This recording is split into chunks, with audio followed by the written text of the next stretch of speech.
Rêvarbaş Kurdistaniyên hêja bi bernamekî taybet îro ez duwere me. Ez û hevkara xwe Fatma Qerehan em ê vê bernama taybet bi rê ve bibin. Hûn jî zanin mijara bername me yadkirina tekoşera Kurd Halîde Dündar e. Em ê bi hevalên wê nas dikin vê barê li ser kesayeta wê, ser jiyana wê, ser tekoşîna wê sohbetek bikin. Halîde Dündar di jiyana xwe, di tekoşîna xwe de çi kişandiye, kîjan xebatî kiriye, kîjan zehmetiyê dîtiye, em ê li ser kesayeta wê sohbetê bikin. Bêguman bernameyên vî rengî gelek cara yani barek dixe istiyê mirovan. Mirov nizane ji kî derê dest pê bike, çawa dest pê bike. Çünkü kesayeta lêmberî we gelek cara wexta pir alî be, ew pir alî bûyîna wê dibe sedem ku mirov bi tîtîzî dibe ser evê bisekine. Nifşên Halîde û keç û jinên Kurd tekoşîna azadiya Kurdistanê de gelek zehmetiya dîtin, gelek êş û azara kişandin. Lê rastiyek heye Halîde û hevalên wekî Halîde jinên Kurd di tekoşîna azadiya Kurdistanê de gelek bedelên mezin dan. Di wê bedelê de jî di aynî wextê de jî pêşengtiya civatê kirin. Yani rêxistina ku Halîde xan dest bi tekoşînê kirî ji dedaqadê bigirin, ji jinên di nav rêxistinên wekî dedaqat, wekî rizgarî, wekî quxê, wekî Rêya Azadî û rêxistinên din di salên 1970 de mirov kare bêje tovên pêşengtiya tekoşîna jina Kurd avêtin. Ji wê demê û vir de jinên Kurd di saha siyasetê de, di civatê de her li mehfê xwe digerin, her li mehfê milletê xwe digerin. Mehfê jinan di aynî wextê de girêdayî azadiya wî milletî ye. Lê azadiya wî milletî jî di aynî wextê de girêdayî modela ew wî gelî ew ê çawa ji bin wî barî rabe. Halîde Xan û gelek jinên Kurd divê ew ê de modelekî baş ava kirin û mîrasekî baş ji merhîştin. Ez û hevkara xwe Fatma Xan îro em ê bi hevalên ku wê nas dikin em ê ser jiyana wê, ser tekoşîna wê sohbetek bikin. Ez ê anka ji hevalê re jî rica bikim bira mîvanê me bînin ekranê û em li ser kesayeta wê, jiyan û tekoşîna wê sohbetê bikin. Niha ez ê ji rêzê ew bikim û destpêkê jî gotibû gelek mîvanê me heye. Mîvana me yekemîn Neşe Tîmîr e. Tu xêr hatî Neşe Xan. Aferin abi, spas Tülay. Mîvana me ya duyem ku di derheqê Halîde Xanê meqalekî pir dilsoz û ji dil nivîsandibû Canan Tanrıkulu û rehmetiya Halîde jî pir jê hez dikir, bira anka jê hez nekir. Canan Tanrıkulu, Canan Xan tu xêr hatî. Sağ ol, spas, merhaba. Mîvana me ya din Metiye Xanê, Metiye Xan jî hevala Halîde ya tekoşînê ye, hevala wê ya dema zindana Amedê. Metiye Xan tu xêr hatî. Navxerê de bî. Mîvanê me yî din Kutbetîn Yıldız e, ke Kutbetîn jî hevalê Halîde Xanê tekoşînê ye. و aynı vakti de em giş ve hevre derdketin ve dadgeha zindana Ahmedê ez yek jê bûm ke qudbetîn bû Xalide Xan bû Rahîme bû gelek hevalên wê demê ji wê dozê dihatin darizandin em bi hevre diçûn dihatin ke qudbetîn tu bi xêr hatî سپاس خیر حضرتن استورا مرحبا قرن 18 استورا مرحبا سپاس میوان میدن کek şerefe kek şeref jî hevalên ji Kevnetopiya Tekoşîna Xalîde tê kek şeref jî siyasetmedarekî Kurd e û navdar e kek şeref tu bi xêr hatiye Dabin axiret bin dema xweş bimîne serketin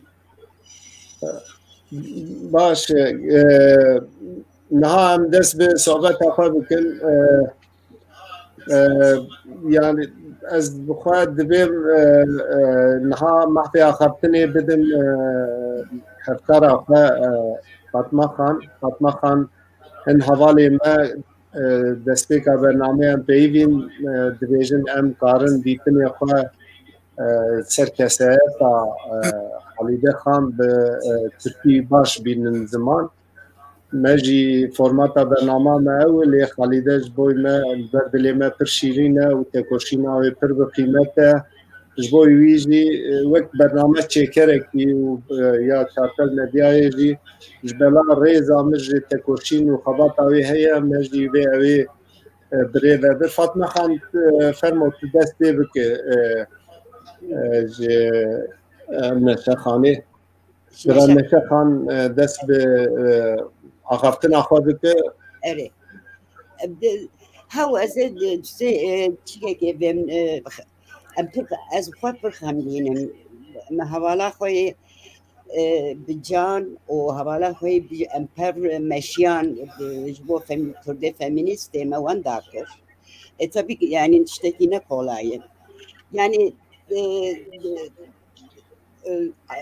Halide'yi kaybetmenin zaten derin üzüntüsü içindeydim. Kaç gündür onun yazılarını okuyorum. Yazılarından birinde küçük bir alıntı yapmak istiyorum onun anısına. Çünkü Halide sonuçta yaptıkları ve görüşleri ve fikirleriyle var hayatımızın içinde. Roza'nın 1. sayısında kadın kimlikleri üzerine yazdığı bir yazıda şöyle diyor. Kadın kimliklerinin her ne kadar biz politikada Kürdistan Ulusal Kurtuluş Mücadelesi'nde politikleştiğini ama aynı zamanda burada kadın erkek eşitsizliğini çok derinden gördüğümüzü anlatıyor kendi yazısında. Ve şöyle bir şey söylüyor. Kadın kimliklerinin sorgulanması, masaya yatırılması ve belirlediği bu kimliği için tavır alması, en azından kafasında soru işaretlerinin netleşmesi, duyarlı Türk kadınlarının bu anlamda adım attırır. Şimdi Neşe Hanım'a geçelim biz. Teşekkürler. Neşe Hanım, siz 80 öncesi Halide'yi tanıyorsunuz ve DDK sürecinden özellikle birlikte çalıştınız.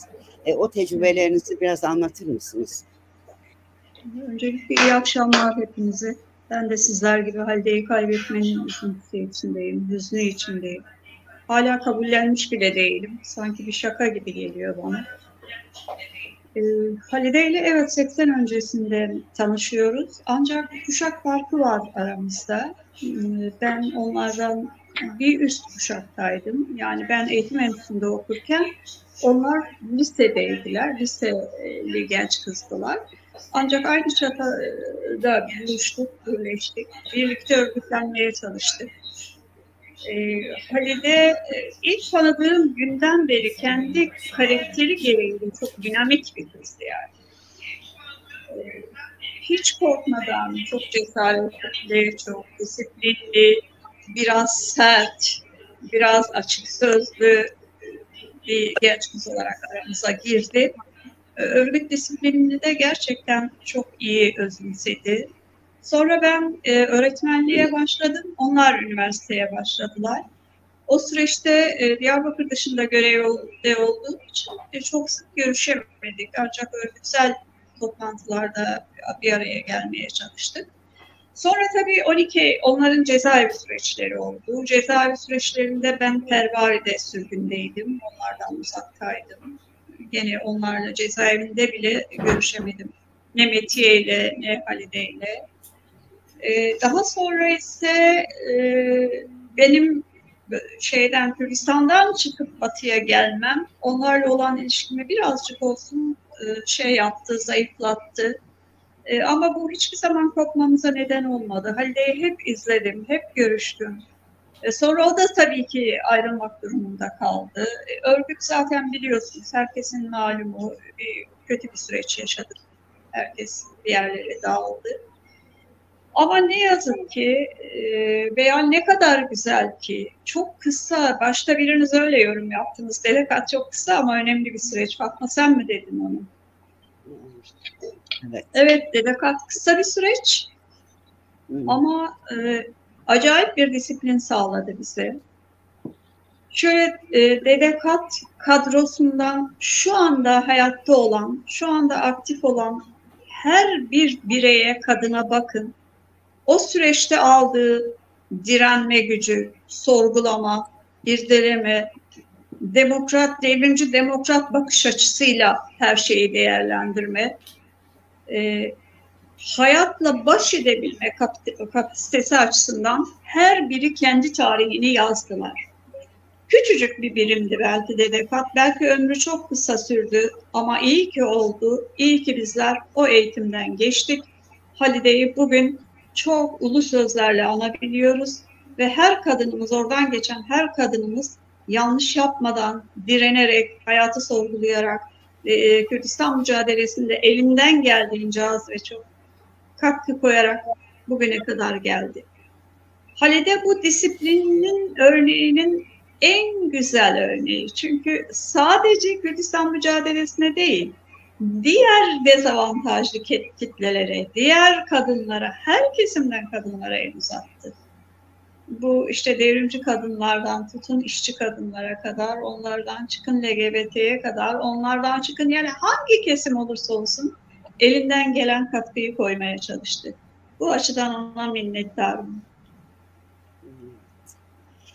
Tabii ilişkinizin devam etmesi çok önemli olmuş bu kadar uzun bir sürede. Bunda siz de anlattınız, Halide'nin ciddi karakterinin de bir payı var. Evet. Halide aslında zamanla ben biraz söylediklerimi baştan söylemek istiyorum. Eğer sakıncası yoksa Siraç veya Fatma sizin için. Devam bakın Neşe Hanım. Devam edin siz, evet. Mesela Halide'nin en çok sevdiğim yanlarından biri vardı. Karşıdaki insana evirmeden, çevirmeden, direkt olarak, biraz sert olarak herhangi bir eleştiriye getirebiliyordu. Evet. İşte senin şu yanlışın var, niye bu yanlışı yaptın? Veya siz bana böyle davrandınız, niye böyle davrandınız? En çok sevdiğim yanı. Biraz dobraydı. Evet. Bu dobralığı benim çok hoşuma gidiyordu. Benimle olan böyle pozisyonlarda ben ona hep şöyle diyordum. Tamam Halide, bu eleştiri ciddiye alacağım ve sana döneceğim. Bir süre sonra dönüyordum. Beni eleştirdiği konuda savunma yapıyordum veya eleştirdiği insanlarla ilgili savunma yapıyordum. Kabul ediyordu veya kabul etmiyordu. Bu Halide için çok büyük bir şeydi. Hiçbir esnekliğe girmeden dobra olarak her şeyi söylüyordu. Bunlar bazen içindeki ukdeleri de içeriyordu. Mesela çok rahatlıkla bize işte hep bir aradayken siz evlendiniz, ben evlenemedim. Bak sizin oturduğunuz evleriniz var güzel, benim yok. Böyle bizi ayna tutan, düşünceleriyle bize ayna tutan, bizim farkındalık sahibi olmamıza hizmet eden çok güzel eleştirileri vardı. Ve ben buna gerçekten çok saygı duyuyordum. Zaman zaman da ona hep Halide gördüğün bir şey var mı? Hadi söyle diyebiliyordum. Evet. Çok teşekkürler. Neşe Hanım. Metiye Merhaba. İyi akşamlar öncelikle hepinize. Evet. Halide'nin aramızdan erken ayrılması gerçekten beni derinden yaraladı. Ben Halide'yi 12 Eylül'den çok öncesinden tanıyordum. Halide benim kız kardeşimin ortaokulda Kız Meslek Lisesi orta kısmında sınıf arkadaşıydı. Evet. Aynı zamanda bizim mahallemizde oturuyorlardı. Evlerimiz de yakındı. Ama benim Halide'yi asıl tanımam tabii ki dedekat sürecinde oldu. Orada biz dedekat kurulduktan sonra bizim çok sayıda üyelerimiz oldu kısa sürede. Halide de o zaman lise öğrencisiydi henüz. Genç, cıvıl cıvıl, çok hareketli ve çok zeki bir gençti. Ki bu zekası çok daha sonraları matematik öğretmeni olmasıyla da belli oluyor. Çok hareketliydi, çok cıvıl cıvıl, öğrenmeye çok açık, çevresindeki insanlara karşı çok duyarlı, çok atik ve zeki bir kızdı. Evet. Tabii ki bu yönleriyle kısa sürede diğer gençler arasından sivrildi ve Dede Kadın bütün çalışmalarında yer aldı. Her çeşit çalışmada ki o dönemde bizim pek çok çalışmalarımız vardı. İşte okuma yazmadan tutun el sanatlarına pek çok alanda kendisi de bizimle bütün çalışmalarda yer aldı. Gecelerimizde çok büyük yardımları oldu. Gecelerimizde yer aldı. Sanki Halide hani bir yere gitse, bir kurumun içine dalsa kendini tamamıyla ev sahibi hissediyor. Tümüyle kesinlikle. Yani hiç öyle kıyıdan köşeden bir şey yapayım demiyor. Böyle bir yanı var. Mesela Roza'da da aynısını yaptı.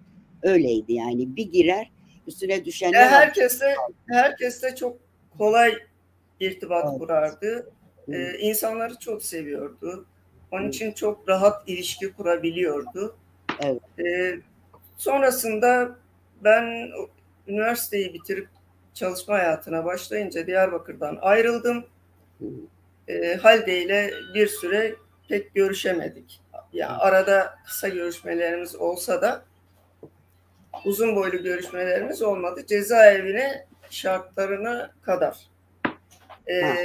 Cezaevindeki süreçte ben tutuklanıp cezaevine getirildiğimde Halide cezaevindeydi. Halide ve Rahime. Evet. Aynı Dedekat davasından. Tabii ki Dedekat davasından tutuklandım. Ben Çanakkale'de tutuklanıp Diyarbakır'a getirildim. Cezaevine gittiğimde kendisi de cezaevindeydi. Bizi epey bir süre orada tuttular. Sonra sorguya birlikte gittik. Sorgulama sürecimiz epeyce uzun sürdü. Uzun süren sorgulama sürecinden sonra tekrar cezaevine getirildik. Evet. Cezaevinde 2 katlıydı. Bir alt koğuş, bir de üst koğuş vardı. Alt koğuşa yeni getirdiklerini alıyorlar. Aradan bir süre geçtikten, sorguya gidip geldikten sonra üst kata çıkarıyorlardı. Evet. Bizi alt katta epeyce bir uzun süre tuttular. Evet.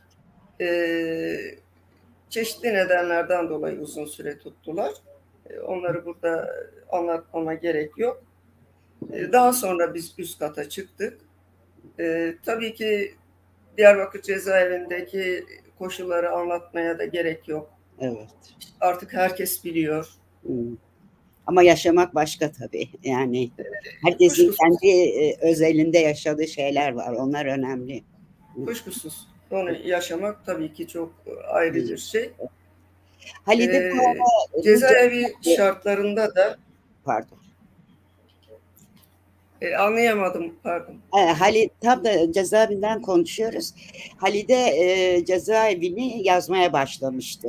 Roza'da ve sonra da Evet, filmde devam ettirdi. Sonra evet, kitap ondan filmi vardı. Ondan haberiniz var mıydı, onun kitaplaştırdığı? haberim var, ben ondan söz edeceğim size. Tamam. Halide çok hareketli bir insan olduğu için cezaevi şartlarında da tabii ki aynı hareketliliği devam ediyordu. Evet. Cezaevinde o ağır bir ameliyat geçirdi, biliyorsunuz. Evet. Önce yumurtalıklarında kist olduğu söylendi. Biz de bunun basit bir ameliyat olacağını düşünmüştük ama gerçekte ona yapılan şey çok farklıydı. Ağır bir ameliyat geçirmişti. Ameliyat sonrasında ağrıları, sızıları hiç bilmedi. Tabii biz bunun nedenini anlayamıyorduk. Evet. Sürekli iğne yapılıyordu, ilaçlar kullanıyordu ama Halide'nin ağrıları sürekli vardı. Bunun nedenini tabii ki çok yıllar sonra kendisi öğrendi ve bize açıkladı. Evet. Halide o acılar içerisinde daha hiç yerinde durmazdı. Bizi serbest bıraktıkları an Halide hemen ranzaların üzerine çıkar, pencereden dışarıyı izlerdi. Yani pencerelerimiz boyalıydı ama aralarında böyle minik çizilmeler olduğu için o minicik çiziklerden dışarıyı gözler ve dışarıda olup bitenden bizi haberdar ederdi. Yani karşı tarafta işte askerler var mı yok mu, bizi gözlemliyorlar mı, ne durumdalar. Evet. Eğer gündüzse de havalandırmada birileri var mı yok mu, onları sürekli gözlemler ve bizi de haberdar ederdi. Bu yönü hatta çok iyiydi. Evet. Ben onu gözlemleme yönü. Ona sık sık derdim ki Halide çok aşırı hareket ediyorsun. Ağrın sızın çok fazla, bak bir ameliyat geçirdin. Bu kadar hareket etme. Biraz sakin ol, biraz otur. O da derdi ki ne yapayım, ben oturamam derdi. Benim yapım bu.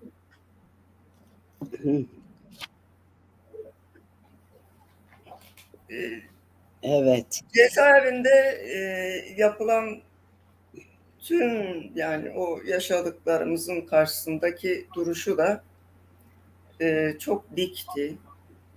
Evet.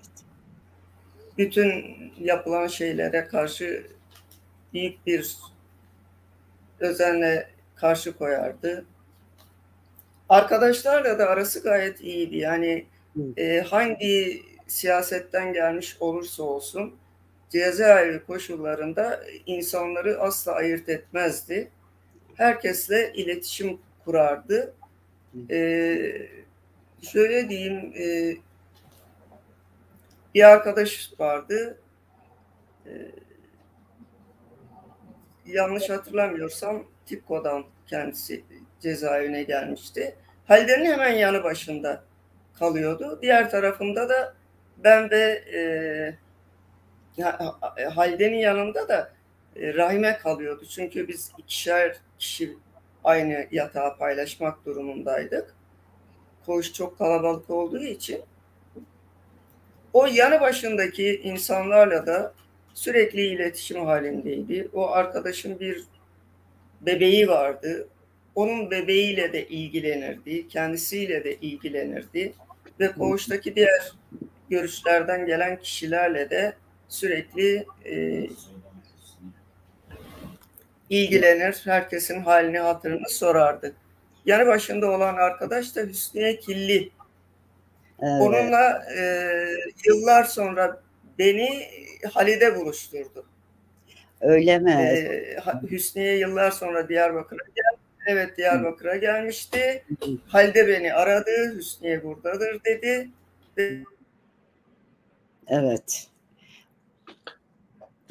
Dondu. Kendisi... Şimdi dergi sürecini çok fazla bilmiyorum. Onu sizler iyi biliyorsunuz. Hani birlikte dergi çıkardınız. Daha sonra kendisi ayrı bir Jujin dergisi çıkardı. Orada sürekli yazılar çıkardı. Hatta o zaman benden de bir yazı istemişti. Dede Kadı anlatmamı istemişti benden. Evet. Ben de o zaman bir yazı göndermiştim ve Jujin'de yayınlanmıştı. Çok güzel. Evet. Gelince bu kendisinin Dede Kadı sürecini yazmasına gelince evet benim bundan haberim var. Evet. Çok uzun yıllardan beridir. Hı. Bir kitap çıkarabilmek için Dede Kadı ve cezaevi sürecini anlatacağı bir kitap üzerine uzun yıllardır çalışıyordu. Bunun için çok özverili, güzel çalışmalar yaptı. Tek tek cezaevinde yatan kişilerle bizzat evlerine giderek röportajlar yaptı. Ayrıca görüşçülerle de röportajları vardı. Benim annemle mesela 2 defa gidip röportaj yapmıştı. Evet. Benim şu anda hayatta olmayan mesela Türkan Bey'in annesi, Erdem Gencan'ın ablası, şu anda onlar hayatta değiller ve o insanlarla da özel yaptığı röportajları vardı. Bu kitabında yayınlamayı düşündüğü. Evet. Bu herhalde bu kitap üzerinde tabii arkadaşları bir şeyler yapacak herhalde. Ben onunla her görüşmemde bunu hatırlatırdım. Halide artık bu kitabı çıkar diye söylerdim. Onunla en son seçimler sürecinde görüştük. Seçimler için buraya gelmişti. Kısa bir süre kaldı. Seçimde görev verildiği için geri dönmek zorunda kaldı. Onun kitabını, onun erkek kardeşi var. Kitap çıkaran, kitaplar hakkında bilgisi olan, deneyimi olan bir insandır. Onun o konuyu halledeceğini düşünüyorum. Yok, biz kadın arkadaşları da bir şekilde yardımcı oluruz. Sadece ben diye izin verirsen sıraca sorayım. Zaman var. Fatma Xan. Hey Metiye Xan dest pê kir em wê vîdeoya Zindana Amedê jî temaşe bikin û devam bikin. Tamam. Şimdi Ahmet cezaevindeki videoyu izleyeceğiz. Ondan sonra diğer röportajlara geçeceğiz. Yok bunlar yani. Varsa özel diyeceğim, şimdi anlatayım diyeceğim, hiç yok demeyiz. Ne olur? Sen iyi olacak ya. Ha? Ağlatsaydın. Ağlarım ben. Şimdiye kadar çok yazıldı, çizildi biliyorsunuz. Kadın koğuşunu da yazdılar. Ben 79-80 arasında evet Kurtoğlu dedikleri yerde 5 ay yattım. Şeyden dolayı askeri hakaretten dolayı. Halbuki öyle bir şey yoktu. Herhalde bir provokasyondu. O zaman işkence gördükten sonra bir odalık yerdi. 7 kadındı. Sadece birini hatırlıyorum. Aysel Çurukaya vardı. Ben vardım. Diğerlerini hatırlamıyorum. Orada işkence yoktu. Yani cezaevi sürecinde. Ama işkence sorgulamada çok vardı. İlişkiler kötü değildi hatırladığım kadarıyla. Çok da iyi hatırlamıyorum. Sonra ben 80'de çıktım. 80'de tekrar yakalandım. Bu kez Dede Kadı davasıyla, Dede Kat'la daha doğrusu. İşte kaç gün, bir aya yakın soruşturmada kaldık. Bizim bütün ekip oradaydı. Tabi berbattı. Yani artık onu tekrar etmeyeyim çünkü çok kitaplar yazıldı. Yani işkenceye yönelik. Sonra tam kurtulacağız işte, bizi götürecekler cezaevine dedim kendi kendime. İçeri girer girmez inanamadım gözlerime. Yani böyle askerler üşüttü üstümüze. Şaşırdım. Aptallaştım. Nereye düştüm diye. Sonra biraz kendime gelince işte klasik, herkese sorarlar, banyolu oda mı istersin, işte televizyonlu oda mı? Çok söylenmesine rağmen ben o dönem kendi kendime irdelemeye çalıştım. Ya televizyonsuz sıkılırım ama banyoda bitlenirim diye düşündüm. Banyolu oda istedim tabii. Banyolu oda dedikleri işte bir hücre, içi sidiklerle dolu, neredeyse bacağın yarısına kadar gelen bir hücreydi. Orada ilk 10 gün falan tutuyorlardı. Çok berbattı. Kokudan tabii. Ara sıra bir ekmek veriyordular. Sonra yukarıya çıktım işte. Yani asıl koğuşa 40-60'a yakın. Zaman zaman azalıyordu. Zaman zaman çoğalıyordu. Kadınlar koğuşuna gittim. Kimler vardı? Aysel Çurukaya, eskiden tanıdığım. Onunla yatmıştım. O vardı. Sakine Cansız, Gülten Kışanak, Fatma Çelik, Cahide Şener, bir sürü öyle isimler vardı. Kava'dan vardı, Fidan Gürbüz vardı, TKP davasında vardı Ülkü. Ondan sonra Ülkü, Ömer Ağa'nın eşi vardı, Filiz Ağa'nın. Ondan sonra en fazla PKK'li vardı. Daha çok ana davayı oluşturanlardandı. Onlarla ilişkilerimiz zaten öyle oturup bir araya gelecek düzeyde vaktimiz yoktu. Yani bir şey sohbet edecek ya da kendi aramızdaki sorunları yaratacak ortam yoktu. Çünkü hep biz sürekli sabah erkenden kaldırıyorlardı. 50'ye mi 100'e yakın marşları okuyorduk. Arkasında işte içtima ediyorduk, spor ediyorduk, kitap okuyorduk Atatürk'le ilgili. Dayak yiyorduk. Ondan sonra tekrar aynı şeyler devam ediyordu.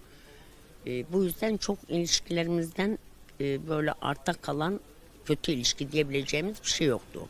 Ama gruplar tabii yine birbiriyle daha çok samimiydi. Mesela bizim davada ben, Metiye, Beysülen, Rahime Kesici, Leyla Kahraman, bizler daha birimizde dayanışma içindeydik. Çünkü tanıyorduk dışarıdan da birbirimizi.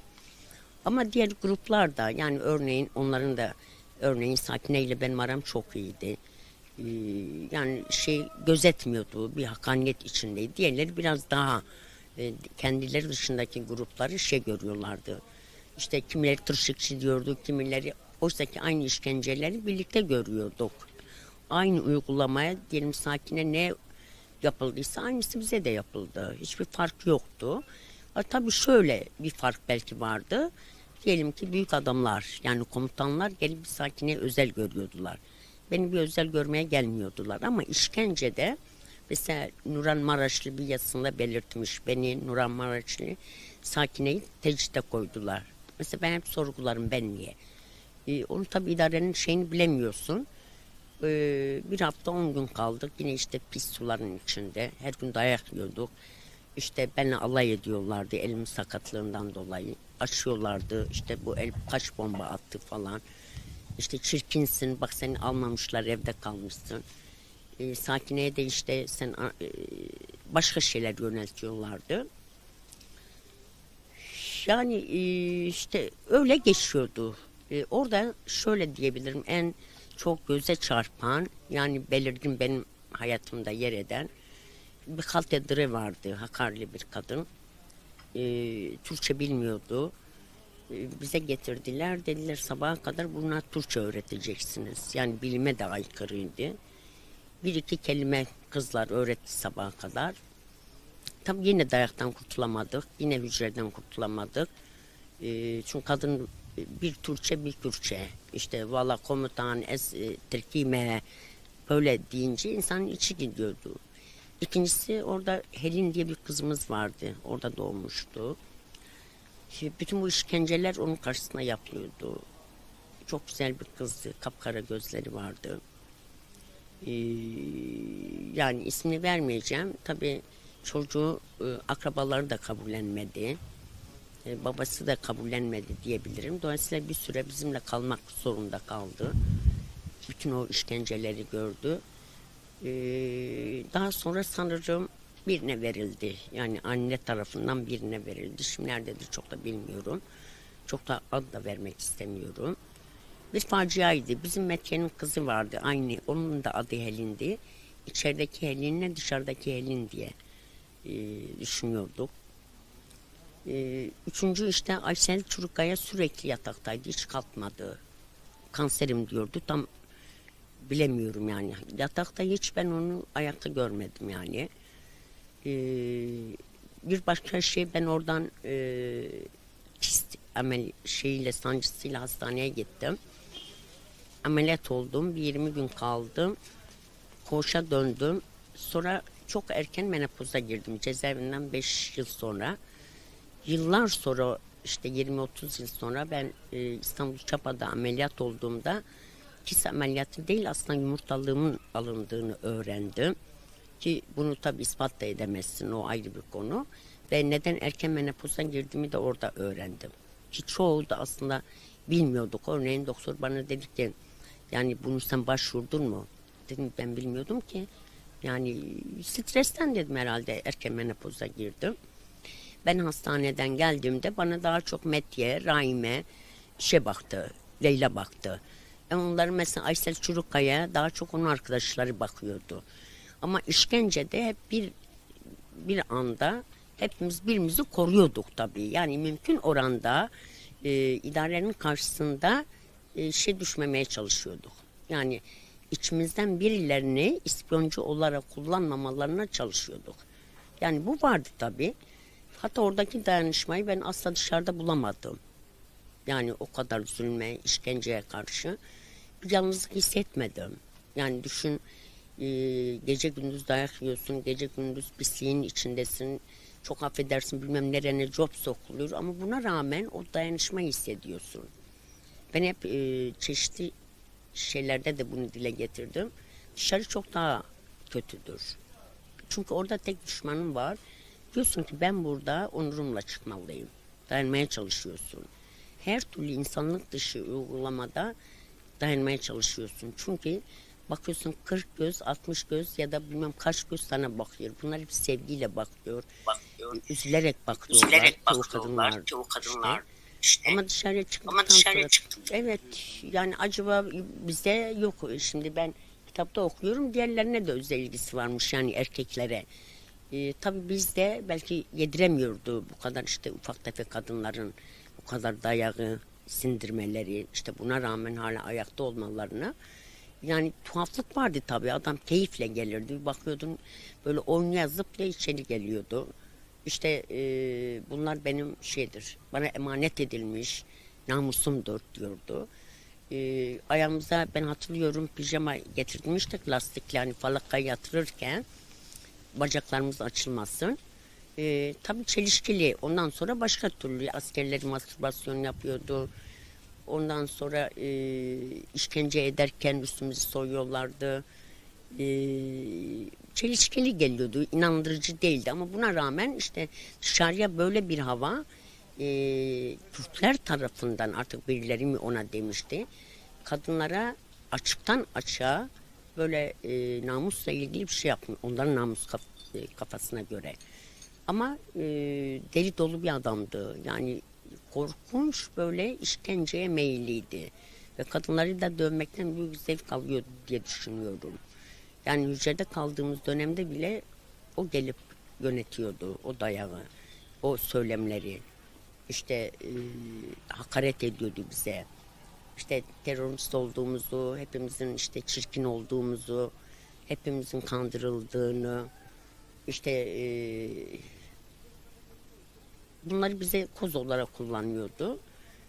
Yani onu ömrüm boyunca unutmadım. Ben birçok şeyi unuttum ama Esad şu anda yüzü hala gözümün önündedir. Bir de çok meşhur Kadınlar Koğuşu'nun Batini vardı. Laz bir adamdı, iri yarı, çok cahildi, belliydi. Bu kadar kadının içinde adam kafayı yiyordu. Yani en ufak şeyde ağzına sıçtım karıları diyordu, üstümüze yürüyordu. Diyelim ki marş okuyorduk, aslında kendisi de anlamıyor ama diyordu yanlış okudunuz, ağzınıza sıçtım karıları. Hemen dayağa çekiyordu ya da işte hücreye atıyordu. Sık sık yani özür dilerim mastürbasyonuna şahit oluyorduk. geceleri bizi koğuşun penceresinden izliyorlardı askerler. Yani tabii izleseler de biz zaten sürekli korumalı bir şekilde uzanıyorduk, yatıyorduk. Çünkü her an koğuş basılıyordu, gece uyanıyorduk. Yani tabii o yıllardır, aradan kaç yıl geçti, 31, ama ben eskiden her anlattığımda ya da işkence filmlerini gördüğümde hüngür hüngür ağlardım. Yani şimdi bile belki o ruh hali içinde değilim. Hep ağlarım. Yani kendimi tutamam ve zayıflık olduğunu da düşünmüyorum. Yani ağlamanın. Çünkü şöyle bir şey var. Mesela hatırlıyorum, benle Sakine koğuştayken Sakine yapılanlarda Sakine slogan atarak direniyordu. Ben ağlıyordum. Ama sonuçta ikimiz de direniyorduk diye düşünüyorum ben. Tarz mıdır ya da duygusallık mıdır? Hep bunu yıllarca sordum kendime. Ya ben niye slogan atmıyordum? Sonra düşünüyordum, ya sen de direndin, sen de idarenin adamı olmadın. Sonuçta koğuşu ele vermedin. Onun tarzı öyleydi, benimki böyleydi diye düşünüyordum. Böyle. Yani şu an tekrar hatırlamak, düşünün. Herhalde hiçbir şey 35 yıl bu kadar yoğun hatırlanır mı?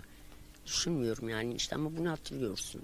Her an Bahattin'i göreceğim yanımda, işte Esat yanımda, işte Sakine yanımda, Helin yanımda, yaşlı kadınlar yanımda.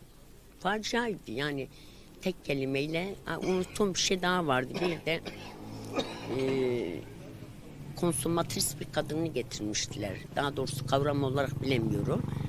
Seks işçisi miydi, onunla mı yargılanıyordu? Hasbelkader getirilmişti. O bile aynı işkencelerden nasibini aldı.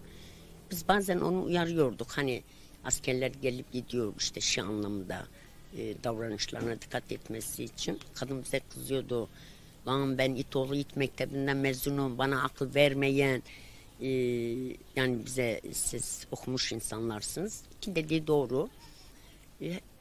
Kadını haşat ettiler. Sonra hep onu da merak ederim. Acaba nerede, ne yapıyor?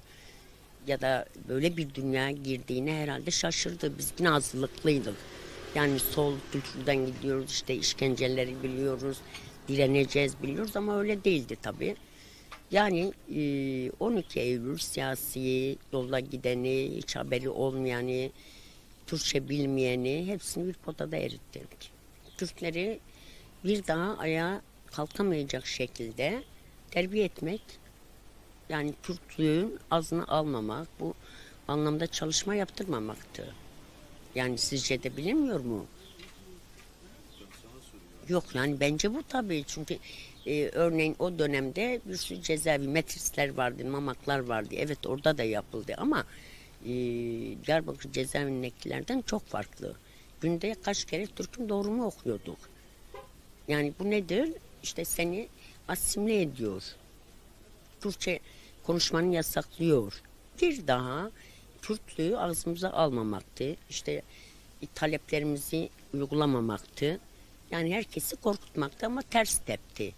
Yani siz de biliyorsunuz, 1984'ten sonra Diyarbakır cezaevinden çıkanlar hepsi aşağı yukarı dağa gitti. Yani bana göre bugünkü bu aşamada bu kadar o hareketin güçlenmesi aslında Diyarbakır cezaevidir. بله ما ویدئویا خالیده خانه تماشا کرد.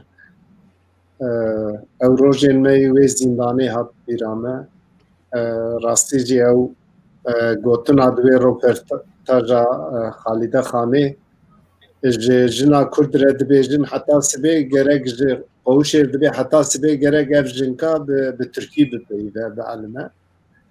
ev jiyanekî ev kiryarên devleta Tirkiye dagir kir her dem di tarîxa Kurdistanê de me dîtiye.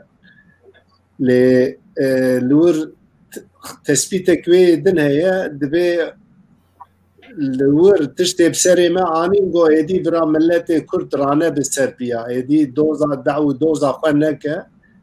Lê em bi xwe dibînin milletê Kurd li dû doza xwe ye û tekoşîna milletê Kurd tekoşîna azadiyê didome. اوی خالده خان و شهید و حوالین کدوی زندانی مانه و بدل دانه ام همیا ببیرتینن و اوی هر ده تکوشی نامه ده بجین نها وقتا مجی هندک دمینه ام آنکا جانان خانه گداری بکن وی آلیه وی جانان خان چوان ناس دکه برا جانان جی دست بی بکه که قدبتین را امی هنک صحبتا سر زندان آمده و هن آلیه ویدن امی بهبر صحبتی بکن جانان خان امتا گداری بکن. Şimdi seni dinleyelim. Senin ilgili duygu ve düşüncelerini. Halide ile ilgili duygu ve düşüncelerini dinleyelim. Ses gene gitti. Ses Canan'ın sesini alamıyor. Canan Han denge avar bekir. Hadi. Tamam baş. Şimdi Tamam. oldu mu? O sesim geliyor galiba. Çok Hadi. geliyor. Evet. Video izlemek. Evet, senin Halide ile ilgili duygu ve düşüncelerini alacağız. Tabii de filmi izledi. Dondu. Çok teknik şeyler var, mesele var burada. Konuştuğu halde duymuyoruz. Ne dersiniz? Avali teknik ve ankali kariyama bikin Canan Han biz sekbere dengete baş bu. Evet, baş. Canan Han jare kidin derke bu teke disa. Khera hoş. Bername derke ve disa teke ve. Peki Emer'in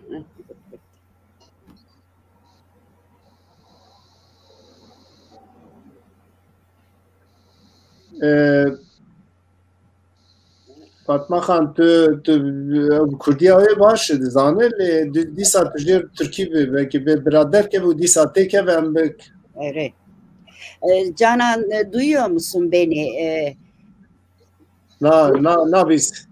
Em ke kutbetin deste bikim bra havale teknik alikariya ve bige ke kutbetin em te gudari bikin tu Halide Khan demek direj tu nas dike u bevre du zindan Ahmed Eman u bevre derdiketin ve deme dadge dava doza da qade kipe em te gudari bikin tej boy Halide Khan'e çi beje بر ارتشتی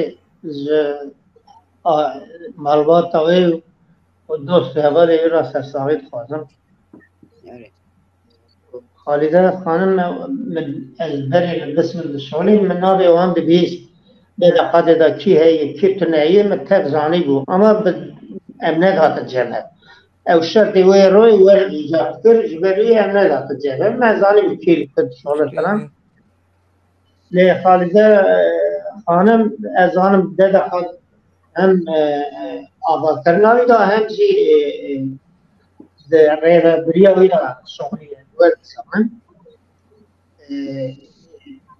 آباد کرناو داده خواهی دا ریوه بریاوی دا شغلیه ورد زمان و پشتی من ناب زندان آمده موان فلود ناسکر پشتی زندان آمده مسفت ارتجاع معلول شفت مچه دید که زندان آمده رازان تفزانه چوهای داویا زندان آمده من هر دو دید پشتی اجی درکت من 7 سال 9 سال شده درکتم من هر دو دید من پر هر دو دید خالده انسانه که باورمند بود باش بود نبا دادا خالده پرورده دیدمش خود ورده هم آبا اشخوا او دنم امانت شخواسی بلد دادا خاده و دادا خاده بحث ناکجی از بدی اوای دزانم دادا خاده جی به 1000 انسان پرورده کرنه ایلو سری پر او القطة falan insanı o an dede kadı و چاوت استشت زانم نزدیک 40,000 یه دقیقه هلو یه دقیقه جیکسوی ادن قی پیرکا یعنی کومرا پیرکا جرا عون دقیقه چیه بلیایی تشکیل نایبیدم یعنی تشکیل چنلی کرده نال تدي تجزان كرت على جمعية يجني كرت على جمعية هي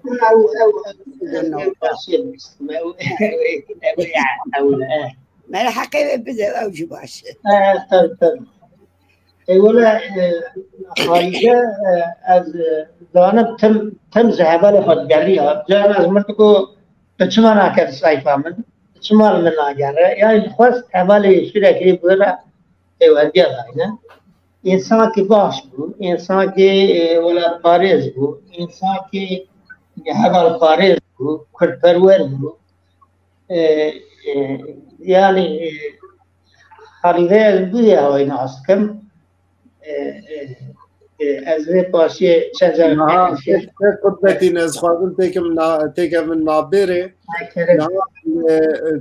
مراسم اوه ده تشتك بالا مكشتان باور دكم جناب تجي لور بو نا خالده به هلوست آخوه به جیان آخوه به تکوشین آخوه تشتك اثبات کر دویدوه ده جی وقتا مگوداری کروه اوه مدی خالده دید که مساج این اوه دا دگو یعنی دبه اگر هم به هفره اشکنجه دبینن اگر هم به هفره ظلمه دبینن اگر نحقیه دبینن نتوام ملت مت انکار کرن اگر اف دولتات خوازه هبونا مجورتی را که چما پارتی و ریخستن و کسایتین کرده کش به هفره تکوشین آخواه نادن به هفره یکیتیه ناکن به هفره باش درباز ناکن او دیمن آلور جه پاکی بگره حتی پسکی بگره تفگره بگره حتی حق باره حتی حوال اندر و دور اندر جی گش لسر مزل جبو یادکرنا خالده هاتبو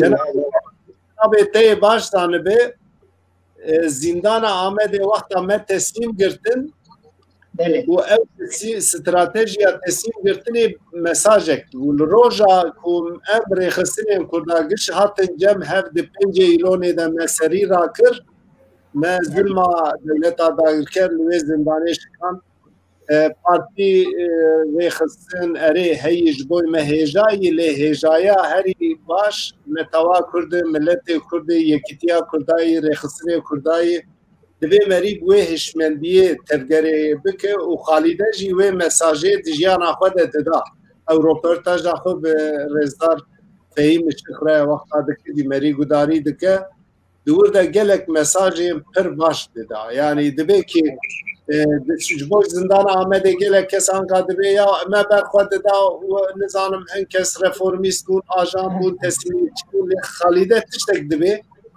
دبی ساکنه سلوغان داوت لی مرجی امجی ندبون زلام دولت ترکی ما چیخوری نکر ما آجانی نکر ما هبون آخوان نتواه جنتی آخوان لورد حراس اوجی مساجه که تشتکی باشه ده چی بیجه اجبور بیا که قدرتی؟ اتزانی سرار از انسان دش نولیه دا رازان ہے اول دش نولیه زمرا پر قدسالن از گشتا سایقی آمد زوان رایی چونکه متحب دیتنه از خواهدم تشکی بگیدینم در دقیقی ایلیلی داد تشكي تكنيك مثلا تكنيك هي اللي برا مشكلك تين ناي مبدأ بأيلانه مبدأ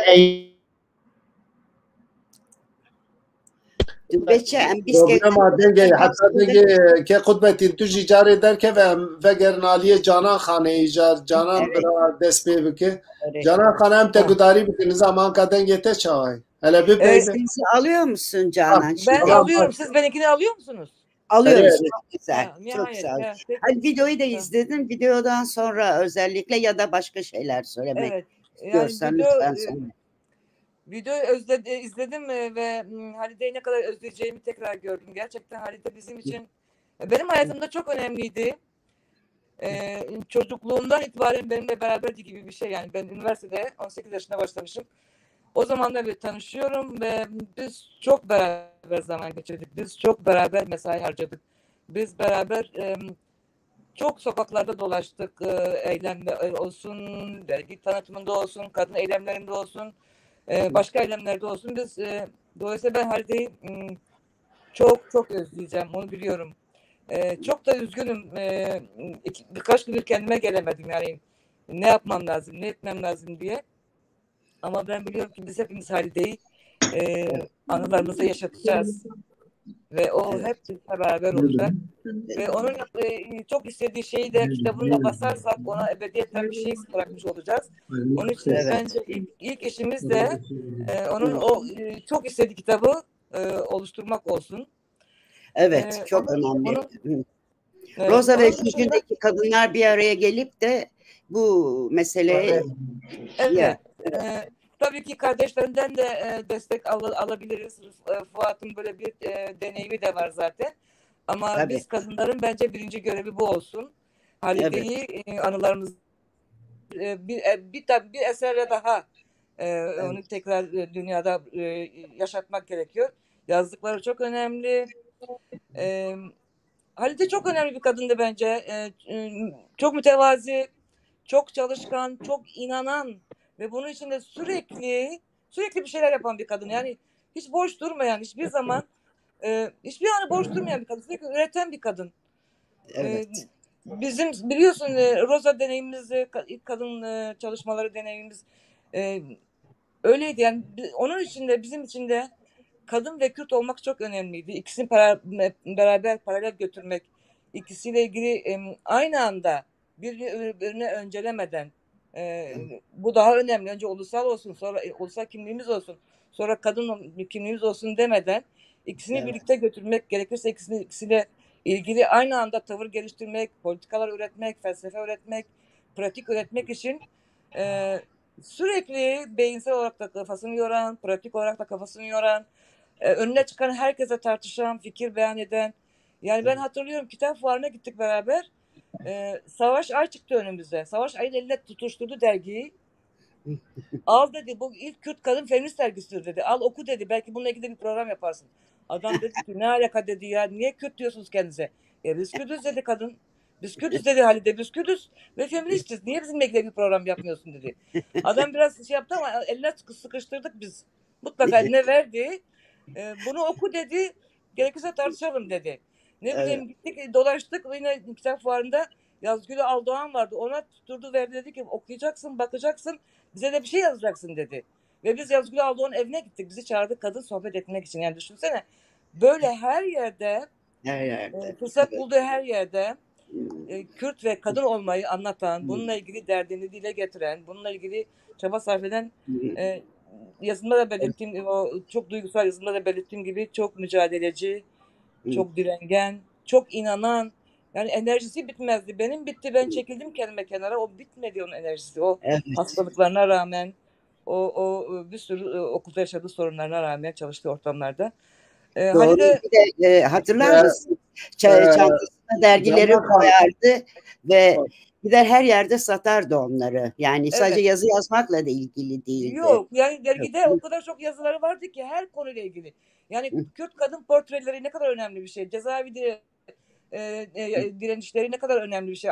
Bir de onları fıkralaştırırdı, komikleştirirdi, şey yapardı. Herkesin seviyesine indirirdi. Yani sadece işkence hissini yaşamazdınız. Güzel şeyler de hissederdiniz oradan. Ne bileyim, o Kürtçe fıkraları, yemek tarifleri. Yani Halide çok renkli bir insandı. Çok özel bir insandı gerçekten. Herkesin de arkadaşlığı Fatma bir destûrata ez tiştek dixwazim ji Canan Xan. Canan, sadece bir dakika müsaade et lütfen. Tamam. Canan Xan, ev naha çarpel medya her çarpelçeyê Kurdistanê millet lê temaşe dike û li Ewropa jî gelek kes lê me ew nivîsa te ji bo Halide Xan te nivîsandibû, bi rastî jî hîsekî yan te ji dil nivîsandibû, ew hîsê te pir xweş bûn. mesajek bu Kurdî jî bide zanim Kurdiya te jî baş bu Kurdî çend tiştê ew bibêje ser Halide baştir be yani ez dibêm. Dixwaze weya tercümeyî Kurdî bike. Tu beçe. Ne Kurdiya Veya tercümeyi Kurdî bike. Vallahi Aziz Canan sana sorayım, diyor ki o yazın çok iyiydi. Çok etkilendik ve Kürdistan'ın 4 parçasından insanlar izliyor. Ben de dedim ki Kürtçe yazmanı istedi. Ben de öneri olarak dedim ki istiyorsan çevir onu. Hani güzel bir yazıydı. sanıyorum birkaç kelime Kürtçe söylememi istedin değil mi ayrıca? Ayrıca Arı tu tukane fikri hoş yani ez dikarım ama vallahi kurmancı ben hindike ternab ez naxwazim evsa bir nevi ez bejim. Hadi kurmancıya te mi biter sohbet ki kurmancıya te pir başı tu kurmancı bibê. Yani Valla ama süreç dixwazı kurmancı dixwazı. evet ezanım demek dine ez dikarım işte Kurdî binirsinim hazır bikim o ez bixwînim nabe. Nana mesajek bide mesajek anka bide Yani Kurda bibêje Halide yekî wer. Yani Çao mesajek ne bu Kurdî. Düdbe. Nana anka bir hisi xu bêje Halide. Tamam. Tamam. Terras famki doğru anladın, hislerini birkaç cümleyle Kürtçe söyle diyor. Evet. Onu en sona bırakayım mı? Biraz kendimi şey yapayım çünkü tamam bak. Yani şunu söylemek istiyorum. Biz Halide ile dergi çıkartma aşamasında ya da Kürt Kadın Grubu çalışmaları aşamasında hep kendimize şu şeyleri yaptık. Yani biz bütün gruplarda, sol gruplarda, bütün şeylerde kadın meselesi öteleniyor, erteleniyor ve bir yerlere bırakılıyor, bir yerlere havale ediliyor. Biz kadın olarak, onun da hepimizin de söylediği şey, biz kadın olarak kendi meselemize sahip çıkacağız. Adını biz koyacağız, teorisini biz yapacağız, pratiğini biz yapacağız ve kimseye bırakmayacağız. Ve bunu yaparken de biz kadınlar yan yana olacağız. Hiyerarşiye ederek yapacağız biz bunu. Birbirimizin bütün hiyerarşileri ederek yapacağız dedik ve feminizmi böyle keşfettik biz. Böyle bulmaya çalıştık ve böyle kendimizi kendimize okul gibi kendimizi geliştirmeye çalıştık değil mi Fatma? Öyle. Yürüyerek yapalım dedik. Dalga da geçerdik, tartışırdık da. Ama bu bir mücadeleydi, bu uzun bir yoldu. Halide o anlamda gerçekten önümüzdeki bütün genç Kürt kadınlarına bence bir güzel bir deneyim, bir miras bırakıyor o anlamda. Pratiğiyle, yazdıklarıyla, söyledikleriyle çok önemliydi. Onun için hem Halide Jibirnakin, Halide Hergav serdil berdilemeye, bağmeye, dilemeye, Halide çabejin yani hoş gelmeye o katnamre. Katnamre rast. Gerek spas malata abi. Gerek spas. Fatma Khan hediye diyem ten ev kerem axu tu dest pê bike gotinê taliyê ji mîvana bigire ji neşe xanê bigire ji metiye xanê û em dest bi ke qutbetîn em hên tişta bipeyivin taliyê. Evet. Neşe Hanım şimdi yani sadece Neşe desem ne dersiniz? Bence Neşe de hanıma. Bence de yani hanım biraz fazlasıyla dışı kaldı değil mi? Çağ dışı kaldı. Resmi gerek yok. Ya gerek de yok yani. Şimdi tabii hepimiz şu durumda Halide'yi tanıyanların içinde bir burukluk var, bir acı var. Bir daha görmeyeceğimizi düşünüyoruz. Ama anılarıyla, söyledikleriyle, düşündükleri, en çok da yazdıklarıyla tabii ki var olacak. Böyle bir durumda sizde mesela bıraktığı bir şeyler var mı? Yazılar var mı? Sizinle röportaj yapmış mıydı? Böyle bir yerden başlamak istedim. Benimle yaptığı bir röportaj yok. Ama her konuda dediğim gibi son yıllarda ben de kışı Diyarbakır'da geçirdim. Zaman zaman o da geldi ve çok güzel diyaloglarımız oldu. Devam ettiğim bir kitap kulübü vardı. Öyle bir güzellik yaşadık birlikte. Onu kitap kulübüne davet ettim. Burada olduğun sürece gel Halide, sonra da bizi takip edersin dedim. Geldi. Literatürü takip etti. O kadar mutlu oldu ki. Şimdi onun için ben mutluyum. Diyorum ki iyi ki onunla orada öyle mutlu saatler geçirdik. Evet. Yalnız şöyle bir şey var. Halide'nin ölümünün ardından bu birkaç gündür içimde kaybolmayan bir eksiklik hissi var. Sanki her şey daha iyi olabilirdi hissi. Belki sizler de bunu yaşıyorsunuz. Var.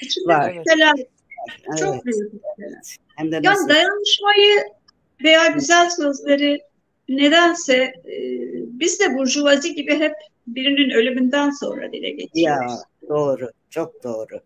Yaşarken birbirimizin kıymetini bilemiyorum. Evet. Sanki ölümsüz yaratık. Biliyoruz, teorik olarak birçok şeyi biliyoruz. Ama biliyorsunuz devrimciliğin en büyük şeylerinden biri de bazen teoriyle pratiğin uyuşmamasıdır. Yani. Bir şeyi çok iyi bilirsiniz ama uygulamada eksik kalırsınız. Tabii. Ben buradan bütün Kürt kadınlarıma, bütün Türk kardeşlerime şunu önermek istiyorum. Bireysel olarak, kişi olarak birbirlerimize yardımda zaman zaman çok iyi şeyler yapıyoruz. Ama bu bireysel bir çabayla olacak bir iş değil. Evet. Ben Demokrat Kürt Kadın Vakfı'nın kurulmasını öneriyorum. Ve buna elimden geldiğince de katkı koymak istiyorum. Halide'ye adamak lazım böyle bir şeyi. Evet. Evet. Bu öyle iyi bir şey olacak ki hiçbir kadın kendini yalnız, çaresiz hissetmeyecek. Hastalıkta, sağlıkta, iyi ve kötü günde. Bir takım kadın organizasyonlarımız var, platformlarımız var. Orada çok keyifle birlikteyiz, keyifle iş çıkarıyoruz.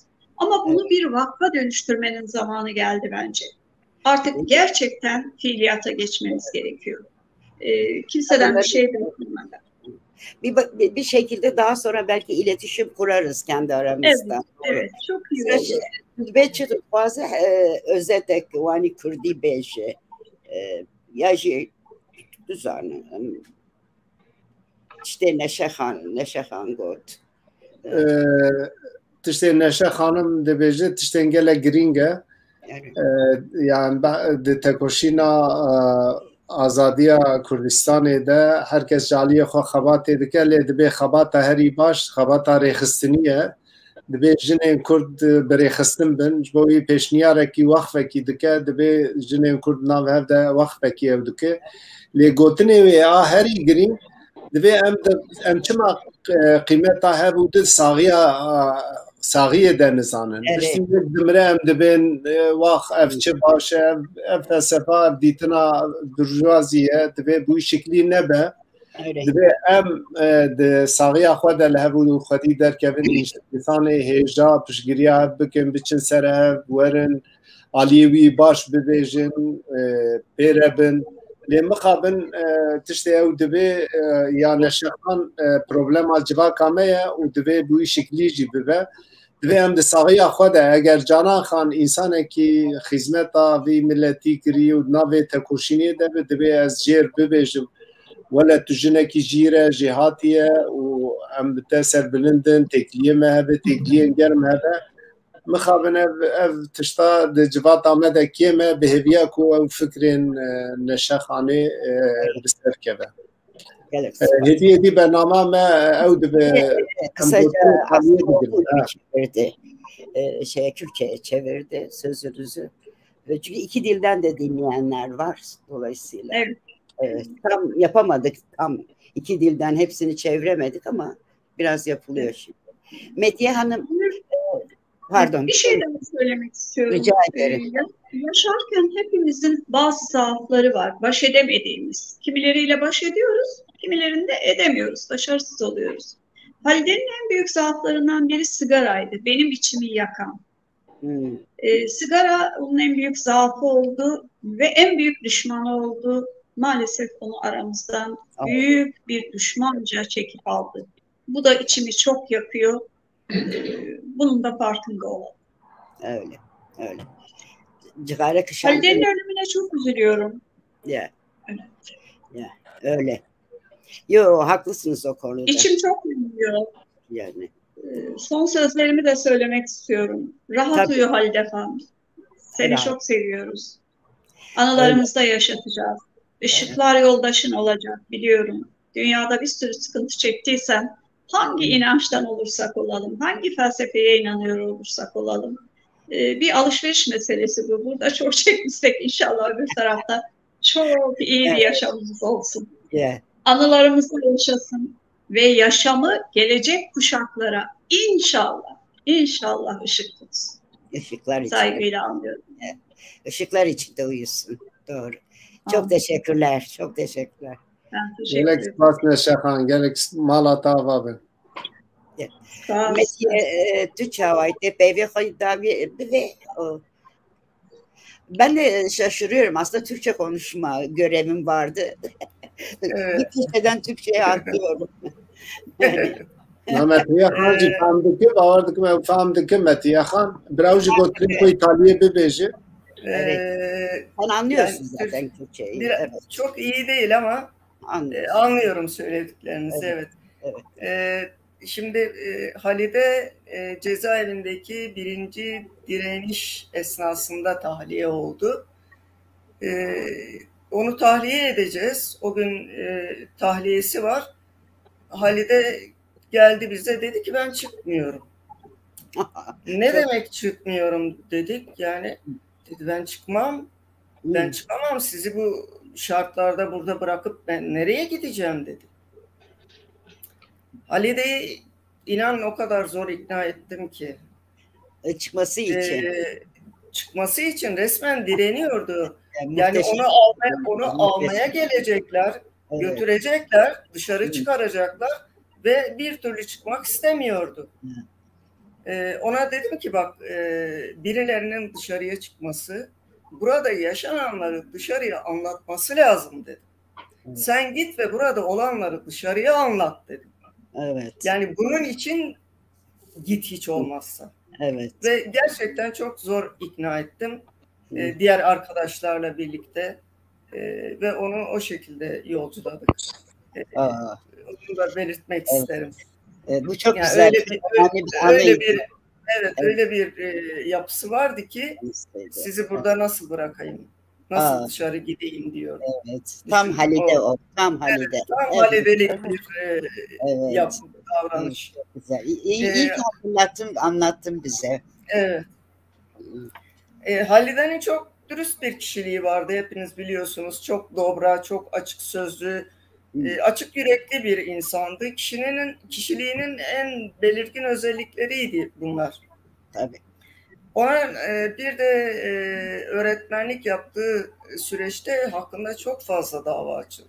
Evet. Yani ne zaman Halide'yi arasaydım, işte bir davam var, yok işte avukatımla görüşmem lazım. Nedir bu davalar diyordum, yani bu bitmiyor mu bu davalar? Sürekli maalesef onunla uğraştılar. Öğretmenlikten atmak için çok uğraştılar. Evet. Hatta halen devam eden davaları var. Biliyorum, bana söylemişti bu son görüşmemizde. Hala davaları sürüyormuş. Yani. Halide el sanatları konusunda da oldukça yetenekli bir insandı. Çok güzel dikiş yapardı mesela. Hiç bilmez. Evet, bana cezaevinde kendi eliyle güzel bir etek dikti. Harika. Yani o şartlarda, o koşullarda düşünün. Evet. Tamamen el işçiliğiyle, bütün dikişlerini el işçiliğiyle bana dikti ve dışarıda dedi bu eteği giyineceksin. Evet. Hiç unutmam, lacivert bir etek yapmıştı bana. Kumaşını tabii annemden istedim. O getirdi. Halide de bana öyle güzel bir etek yapmıştı. Ayrıca duruyor mu etek hala? Duruyor olabilir. Yani kullandım da, ama bir kenarda duruyor da olabilir. Bir de iğne oyasını çok güzel yapardı. Evet. Harika iğne oyaları yapardı. Bana da yapmıştı ve bende duruyor onun yapmış olduğu. Çok becerikli. Bu yönlerini hiç bilmezdim yani. Evet. Yani bu konularda da oldukça yetenekliydi. Cezaevinde o çok az zamanımız olurdu bu tip şeylerle uğraşabilmemiz için, ama o her zaman için bir şeyler üretirdi. Bir de Helin vardı, koğuştaki çocuktan demin kendisi bahsetti. Cezaevini anlatırken kendisi de anlatmış. Evet. O Heline de yine içeride kendisi de bir şeyler diktiğini hatırlıyorum. Ay, hatta hatta bir bayramda ben Heline bir elbise diktim. O da bana yardımcı oldu. Halide de yardımcı oldu. Bir bayram sabahı Heline giydirdiler. O dönemde biz açlık grevindeydik. Beni sabah ben kendimde değildim. Beni uyandırdılar. Kalk bak işte eserine diye Halide yanı başındaydı hemen. Çünkü o da katkıda bulunmuştu. Çocuğun elbisesini yapmamızda. Böyle bir anımız da vardı onunla. Çok önemli. Çok önemli. Çok yönlü bir insandı değil mi? Yani bu onu gösteriyor. Çok yönlü bir insandı. İşlik, çok canlı. Dergi, sendikada yer al, git öğretmenlik yap. Yani bu kadar çok şey bir arada barındırmak az insana. Evet. Çok canlı, çok sevecen, insanları çok seven, hayata çok bağlı bir insandı bir defa. Öyle. Her şeyden önemlisi. Demin Neşe onun sigarasından bahsetti. Bu son hastanede yattığı süreçte bir 10-12 gün kadar iyiymiş. Yani ilk koahtan dolayı yatırılıyor. İlk tedaviden sonra düzeliyor ve o arada ziyaretine gelenlere diyor ki doktorlar bana sigara içme dediler ama ben içtim. Siz içmeyin diyor. Bırakın sigarayı. Evet. Biliyor yani çok farkında. Evet. Son görüşmemizde ben de ona söylemiştim. Yani yaşadığı birkaç olayı anlattı. İşte yolda giderken fenalaşmış, düşmüş sokak ortasında bilmediği insanlar onu hastaneye kaldırmışlar. O arada telefonunu da çalmışlar. Böyle buna benzer kaç olay yaşamış. Ben de ona dedim ki yani sen bütün bunları yaşadığına göre sen bu sigarayı hala neden içiyorsun? Yok artık içmiyorum, pek içmiyorum dedi. Hem azalttım hem öyle 3 yudum alıp bırakıyorum demişti bana. Evet. Maalesef içiyor diyor hala. Yani onu kendisi de zararını bile bile içiyor. Ne yazık ki. Evet. Doğru. Onun hakkında son olarak yoksa son olarak şunu söyleyeceğim. Evet. Yani çok iyi bir dosttu. Çok değerli bir dosttu benim için. Çok güzel bir insandı. Çok yiğit, çok mert bir insandı. Ve çok güzel bir kardeşti aynı zamanda. Ben onu kardeşim olarak görürdüm. Nurlar içinde yatsın diyorum. Nurlar içinde yatsın. Evet. Nurlar içinde yatsın. Bu güzel Halide'yi anmamıza neden olduğunuz için bu programı yaparak sizlere de teşekkür ediyorum ayrıca. Çarper Medya hazırladı programı. Evet biliyorum. Çarper Medya hazırladı. Çarper Medya'ya teşekkür ediyorum bu programı hazırladıkları ve beni de davet ederek Halide'yi bir kez daha anmamıza vesile oldukları için teşekkürler. Sağ olsunlar. Gelek spas. Emci spasiya dikin ve derhaqê ketkara doza azadiya Kurdistanê Halide Xan dîtinê xwe hêja got. Fatma Xan ez de dest bi qutbetîn bikin ke qutbetîn jî bira fikrê xwe bêj û êdî em ê hîn tê bipeyivî û talî em ê bernama xwe xelas bikin.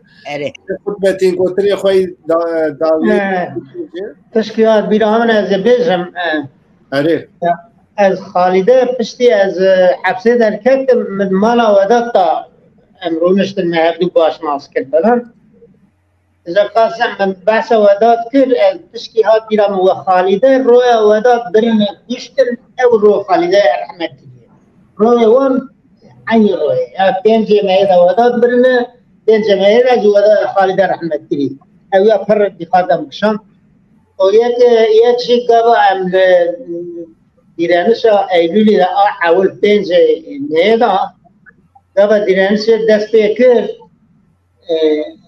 رو اول بو وداد گو ور راب سر ملیمن گو بقیر برا گو گشت ملاك تب ببيز أو شواجل الهمبر ما بتشوت زاني أزرابهم سر ملي وذات أو مقرية مقو دي بس مع رود مرن دي بس أمجار كذا مرن شدري أما دي بس مقرية دايم شو هذه قوشة بستشاشة درجات البنجري أحمد قيمة شير كيف ما بيتشقي بيراناتم أو امهل از هل سر ملی ولد بوم yüz başı tabi بالصدا komando kepemleri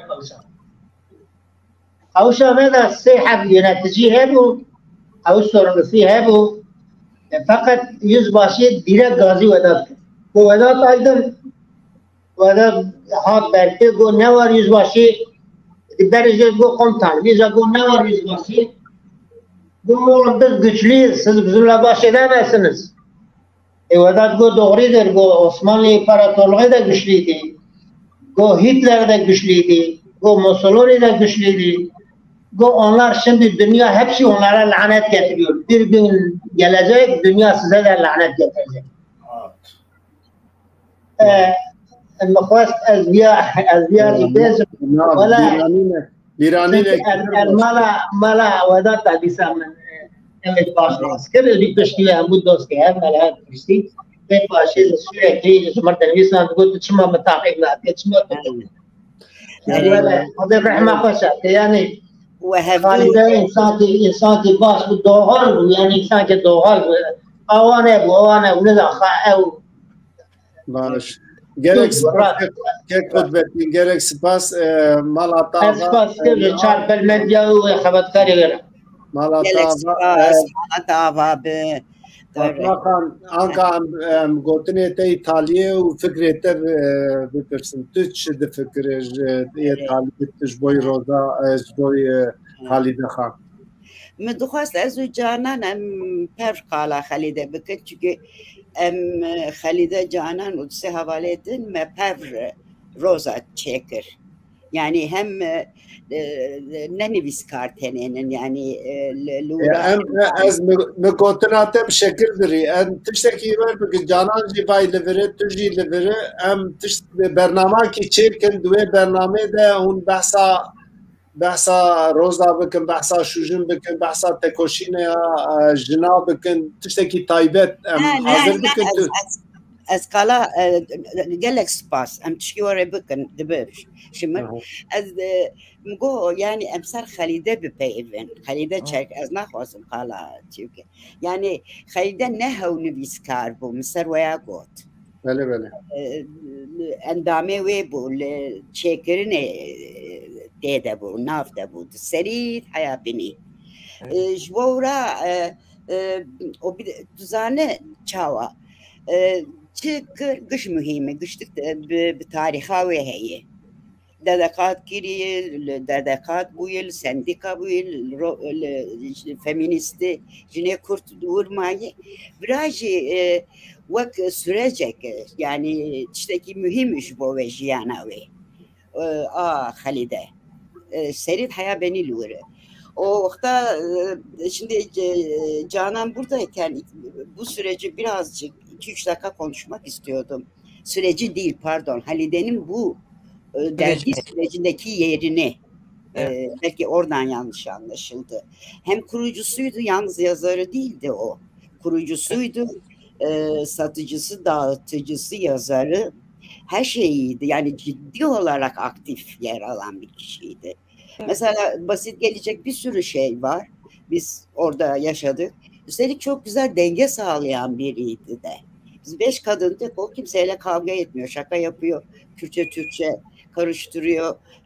Diyarbakır şivesine gidiyor. İstanbul şeyine giriyor. Yani ciddi önemli şeylerdi. Ondan örnek alınacak çok şey vardı. Onu anlatmaya çalışıyorum. Ne dersin? Böyle değil miydi onun orada yer alışı?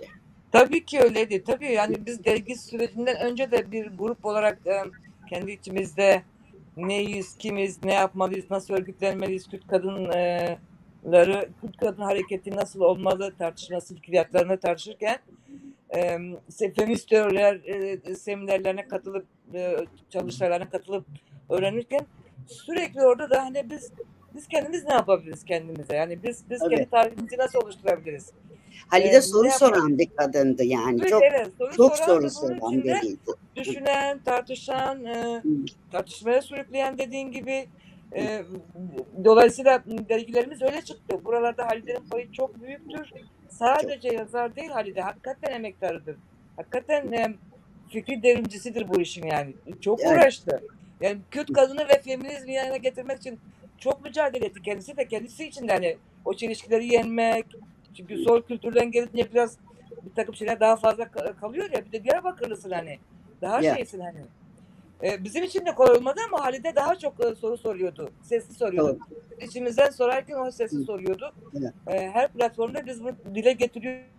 Gördük erkek arkadaşlarla da öbür şeylerle. Onun için Halide bence de Kürt kadın tarihinde DDK Kürt Kadın Cemiyeti'nden sonra önemli yer olan Roza ve arkasından Jujin'de çok önemli bir yer tutuyor. Gerçekten tarihe geçti Halide, geçti ve geçecek.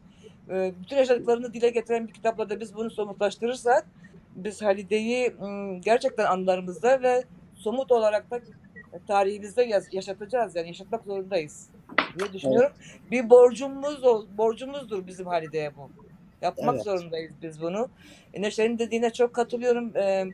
Sanki hiç ölmeyecekmişiz gibi düşünüp yaşıyoruz. Birbirimizi ihmal edebiliyoruz. Birbirimizi aramıyoruz ya da sık aramıyoruz ya da soramıyoruz. Bu bize ders olmalı gerçekten. Büyük metropollerde, kapitalist ortamda yaşıyoruz hepimiz.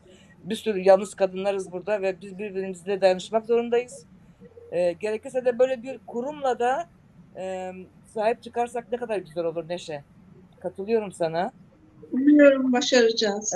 İnşallah böyle hani umarım inşallah demeyeyim. Umarım biz böyle bir şey yaparız. Çünkü yalnız kadınlarımız çok ve yalnız kadınlarımız yalnız acı çekip yalnız ölmesinler, yok olmasınlar.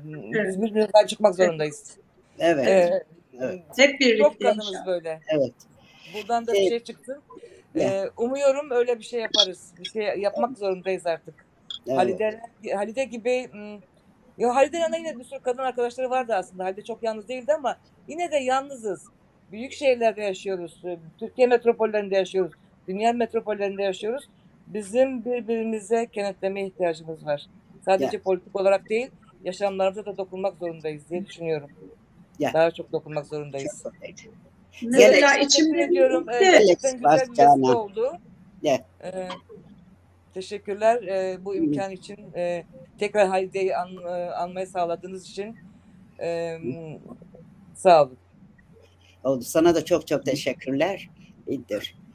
Yani bütün söylenenler söylendi aslında. Ben onu sevgi ve saygıyla anıyorum ve kitabını dört gözle ortak olarak onun yakın kadın arkadaşları olarak çıkarmayı bekliyorum. Elimizden geleni yaparız. Teşekkürler. باشه ام هاتن تالیا برنامه خود خوازم آگاهداری یک بدم جا آخرتن هاتن درکتن نها دوی ایرو خوشکاوی گلجی بمره با لی مخابن ایشاوی گرانه دو جارا سپر به تلفون پیویم هر دگری بو نکانی بو بشتار به هدیه کجاره کی دن امویجی بکن میوان شرف خوجا بمره بو جالی تکنیکی yani beştari bername nebuş bername derket u yadın gelek nasın ku jinin ku Halide nasıkır nebu ez bi prani avan repeyivim nabevan naxwazim anka bejim de mixabin nehatın yek jê Aysel Çurukaya bûn telefonî wan kir ew jî bawer dikim telefona xwe ranekir lê miştelî min re got ew jî ya beşdar nebû مدخواست کی کسین کو خالیده ناز دکنی رو لور بن و فکر و رامان خوش بوی و بیجن نبو تماشاوان نیجا ام هاتن تالیا برنامه خواه ما به میوان خوره کسایت خالیده و جیان آوی سروی صحبت کر از و هفکار خواه فاطمه قرحان ما به برنامه بری و بر و ام گلک سپاسیا کسین کو بشتاری برنامه ما بوم بریزیش جانان خان رج نشه خانم رج متیه خانم رج که خود بتین و که شرف و حواله دن را گلک سپاسیا و اندکم کو بشتاری به برنامه بون دوی مرب لهجای خودی در کبل هجای نتوا خودی در کبل ملت خودی در کبل دساغیا خود مری قیمت هف زانبه و یا هری گرینگ دوی دجوات آمد اهدی وفا سردست به یعنی نکو انسانک دنافت کشینی دی حتی کو بمربه ام قیمت آوی زانبن و بشک ده کشینی ده بجی دوی مری هر تم وی ببیر بینه وی ببیر بینه قیمت آوی زانبه حتی برنامه کی دن بمینن ده خیر و خوشیه ده و ایوار باش ایوار باش